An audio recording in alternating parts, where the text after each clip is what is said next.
Who killed JFK?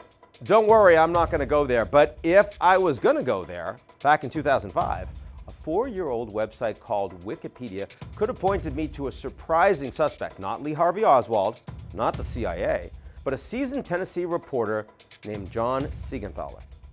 On May 26, 2005, an anonymous Wikipedia editor created the following 5-sentence biographical entry about Siegenthaler. It stated, John Siegenthaler Sr. was the assistant to Attorney General Robert Kennedy in the early 1960s. For a brief time, he was thought to have been directly involved in the Kennedy assassinations of both John and his brother Bobby.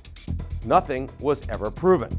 Now, when Siegenthaler, who had been a close friend to the Kennedy family, discovered the entry, he was appalled. I know I was never a suspect in either of those assassinations. I mean, I was Bobby Kennedy's pallbearer. I lived with him 6 months and wrote a book with him. I chair the John F. Kennedy Profile and Courage Awards every year at the Kennedy Library. I was their friend.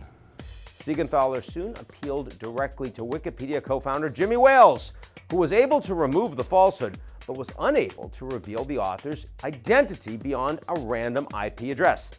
Siegenthaler wrote a scathing USA Today column about the volunteer vandals with poison pen intellects populating Wikipedia.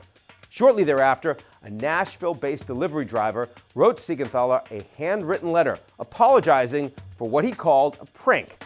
And soon, everyone else moved on.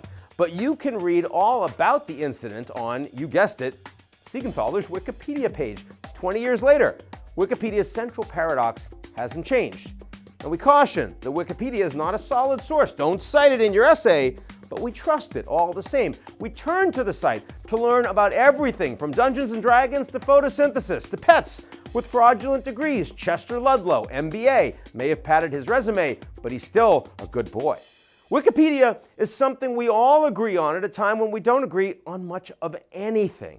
Conservatives watch Fox, liberals listen to NPR. The days of Walter Cronkite and Edward R. Murrow are over, and yet at a time when trust in the United States media has hit a record low of 28%, Wikipedia remains one of the most visited websites in the country, not to mention the world. And that is because Wikipedia's biggest liability is also its chief asset. No one owns it. The site's decentralized nature relies on the wisdom of crowds and on the belief that for every jerk out there lying about who killed JFK, there are 5 virtuous nerds waiting in their parents' basements to correct the record. But trust gained over 20 years and trillions of site visits can be lost in an instant. And today, Wikipedia, or Wokepedia as Elon Musk has been calling it, is facing its strongest headwinds yet. Can a platform built on openness and consensus survive an age defined by outrage and division?